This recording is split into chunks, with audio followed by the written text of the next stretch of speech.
Hi guys, welcome to another YouTube video. In this video, I'm going to run through how to combine running and lifting. It's a combination that I've done personally, and it's been hugely rewarding. Training hybrid, combining strength and endurance has been one of the best moves that I've done personally, and it's been hugely rewarding and incredibly fun. So I want to run through the strategies that I've used personally and give you a blueprint that you can go away and use to help you improve your hybrid training and help you improve your running and lifting. So running and lifting, one of the reasons I love this so much is because it's a diverse and engaging way of training. It gets you outside the four walls of the gym, and it allows you to experience and see things that you otherwise wouldn't experience. This year I've run a 50-mile ultra, 100-mile ultra in Snowdonia and in Wales. The scenery was absolutely incredible, and it doesn't have to be an ultra. You can go on a run on the beach, you can go on a run around town. It's a great way to see the world, and when you're running, you see a lot. It's also a form of training that gives you total autonomy over the direction that you take. So you might be working towards a 5K and you're happy with your time. You then want to move to a 10K, half marathon, marathon. There's so many different avenues for you to progress in, and there is basically unlimited potential. It's also a brilliant way to strengthen and fortify the mind. When you're out on a run, there are so many opportunities for you to stop and give in, but pushing through that discomfort, pushing through the little voice in your head that tells you to stop is a great way to build up resilience and a great way to strengthen the mind. It's also a holistic approach to fitness. You're not just getting stronger, you are getting fitter, you're getting more mobile, you're becoming mentally stronger, and it's a form of training which ticks a lot of boxes and won't just develop you as an athlete, but it will develop you as a person as well. The combination of strength and endurance, the strength actually benefits the endurance. It's going to help strengthen up your legs, strengthen up your body, so that, you know, if you're out on a long run or you're out on an ultra run, for example, over the course of, a day of running, that's a lot of stress on the legs. And if your legs are weak, you have imbalances, then you're probably going to pick up some niggles and you're going to pick up some injuries. And it's the same for shorter distance running. If you have weaker legs, you have muscle imbalances, then you're going to find that you pick up injuries a lot easier. And it's a great way to get into and stay in shape. When you've got these constant goals through the year, you are constantly working towards something. You don't just have a holiday each year that you try and get into shape for, or an event. You constantly need to be on point. You need to be working towards the next goal. If you're carrying a ton of extra weight, you're going to find it harder to, perform on the day. It's also a way of training which is great socially. You can get up on a Saturday morning, Sunday morning, go and run with your friends. You can go and run at a run club. And it's a great way to stay social. And, in this day and age where we are often on our laptops, we're often on our phones, glued to the screens, it's good to find ways to get out of that and to get into the real world, out into the great outdoors. And it's a great experience. So before I run through the strategies, what I want to do is quickly run through the studies. Because there was a study a little while ago by Hickson, which started the notion of the interference effect. And whilst there can be an interference effect, it's not as big as people once thought. And I want to run through that because people often get afraid they're going to lose all their strength, they're going to lose all their gains when they start running, when they start doing endurance. But this is not the case, and the studies show that, and so does the proof, because there are lots of people out there at the minute doing strength and endurance, myself included, and having success with it. So Hickson in 1980 found that concurrent training led to smaller strength gains than resistance training alone, which started the notion of the interference effect, that strength and endurance interfere with each other and you can't really do both together. A 2012 meta-analysis also reinforced this, showing smaller gains in strength, muscle growth, and power for those that combine strength and endurance. But recent research is different. A 2021 meta-analysis found no significant interference effect for untrained subjects or trained subjects who separated their endurance and resistance training sessions. A recent meta-analysis by Schumann and co., including 43 studies with 1,090 subjects, found that concurrent training did not significantly impact strength gains or hypertrophy. The concern about the interference effect has diminished over the years. Recent research and evidence has suggested that the interference effect is not significant for most people unless endurance and resistance training are performed in the same session or recovery capacity is already stressed. But those who are aiming to excel in explosive strength or power, like Olympic lifting, there seems to be a little bit more of an effect on this. But to be honest, it's only really going to be for people who are pushing to the advanced and elite levels, for people who just want to get a bit stronger, get a bit fitter, and take it to a decent level. You can still definitely do this, but those pushing to more elite levels, it's probably going to be a little bit harder to do that. But for the general population, it shouldn't be too much of an issue. And also there does become a point where training intensity, volume, frequency gets high enough in one area, it's likely to have a bit of an impact on the other. So this year I worked towards a 100-mile ultramarathon, and my strength gains were not as good. And I was focusing more around maintaining. I even lost a little bit of strength, but I would rather reach my goals. I would rather make great progress in endurance than just not push at all, because I'm concerned about losing a little bit of strength or a little bit of muscle that I can gain back really, really easily. I'm now, how long was it ago? I'm now 6 weeks past the ultra, and I'm pretty much back to where I was in terms of muscle, maybe a little bit off, and strength is getting there. Like, it's not going to take me too long to get back to where I was, and then hopefully I can push beyond where I was before as well. So some of the strategies for success when combining running and lifting. Firstly, you want to leave enough time between sessions. Want to space your endurance and resistance training sessions, ideally about 5 to 6 hours apart if you're doing them on the same day. And I've personally found that putting strength before running has less of a negative impact than running before strength. And I found this to be the most effective way to progress both. But doesn't mean you have to do this. And if endurance is your main focus, you might want to put endurance first and do strength after. There's not one way to skin a cat in hybrid training. There are different approaches that you can take. And if your routine doesn't allow for you to put strength first, maybe it takes you a little while to drive to where you need to get to for your endurance. You just don't have time to do it in the evening. Then you can do it in the morning. You can make progress doing endurance before strength for sure, but this is just what I found better. I found that I feel fresher doing it this way, and I don't carry as much fatigue, but it might be worth trialing and testing. Leg days and running. So leg days are going to have the most impact on your running and usually endurance in general. And it may be sensible to schedule your heavier leg days away from the longer, more intense runs and the key runs. This helps to minimize the impact they have on each other. You could schedule them before easy runs or further away, like 24 to 48 hours apart, for example. And if you're looking to maximize performance on certain key runs, then again, you might want to split them apart. But sometimes we can use pre-fatiguing techniques from your strength in order to get your body used to working under fatigue. So this is not always applicable. And I've given examples of how to schedule this below. So make sure you wait till the end, because I'm going to run through this. Manage your strength training volume. More is not always better. We need to make sure we're recovering from our strength training sessions. It's all well and good doing loads of strength training and trying to make this a really big focus, but if we are struggling to recover and we're going into our runs, we're going into our strength sessions fatigued, then you're not going to have much success in hybrid training. So it's really, really important that we train at a level that we can recover from. This is absolutely essential in hybrid training. So the way that I tend to program for clients and I tend to program for myself is about 9, 10, we could even potentially go down to 8 sets per body part per week, and even potentially a bit lower than that. But yeah, 9, 10 is the kind of ballpark range that I usually go as the minimum effective dose for strength and hypertrophy training. And then in terms of going much further than that, you could potentially, maybe if there's a weaker body part that you wanted to hit as well, or something you wanted to particularly focus on, but you can make good progress off a lower volume approach. And you can gain muscle doing that, you can gain strength doing that. You don't necessarily always need to push your volume really, really high. And if you're feeling tired and you're feeling fatigued coming out the end of your strength sessions and you're noticing the knock-on effect onto other sessions, it may be worth bringing that volume down slightly so you can recover and you can fit it all in.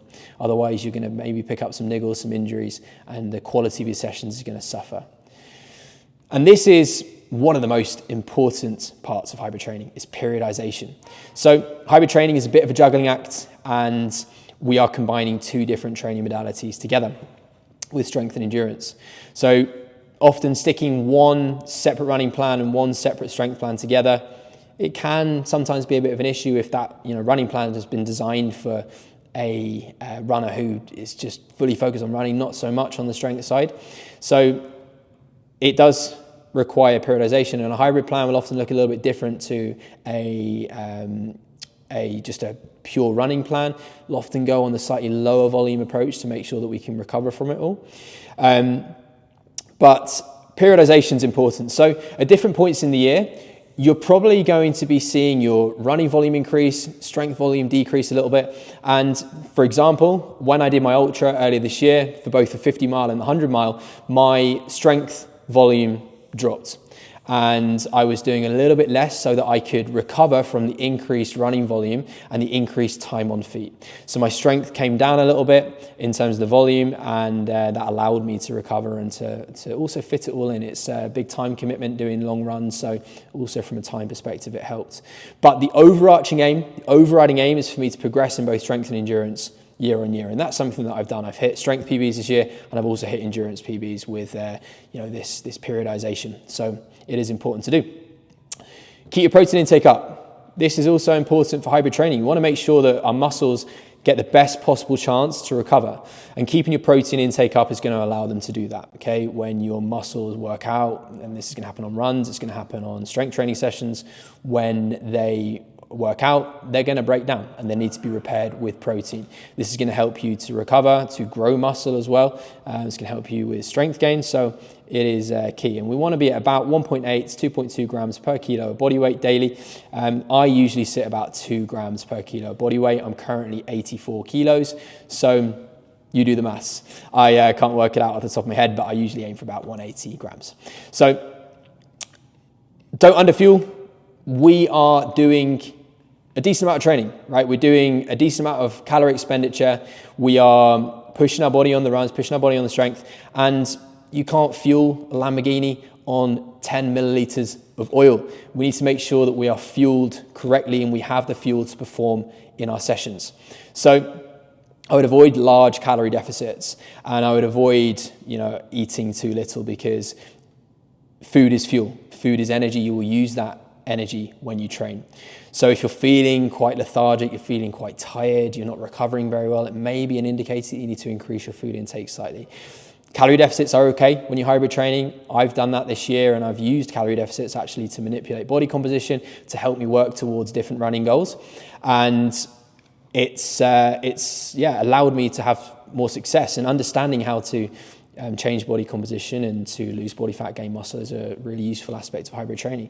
But yeah, back to this. Fueling is key. Make sure that you are fueling adequately. And carbohydrates can be particularly effective with helping recovery and energy and performance.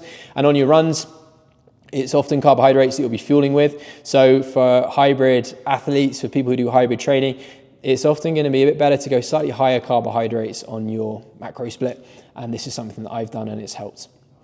Balance your running intensity. So we don't want to be running every single run hell for leather, going absolutely crazy with the intensity, because you're going to burn out, and you're also not going to give your body the ability to recover as well from your sessions. And the slow runs are actually really beneficial for building your endurance, for building your aerobic base, and for helping you to progress without running into too much fatigue. So in terms of the split between intense and steadier running, 80-20 is a good guideline to follow. So 80% of your runs being steadier, slower runs, and then 20% being more intense runs. And those more intense runs could be like intervals, tempos, thresholds, and you're going to get the best of both. You're going to get the benefits from running faster, and you're going to get the benefits from running slower. But don't knock the slower work. It's really, really key. It's really important to make sure that you're getting it in.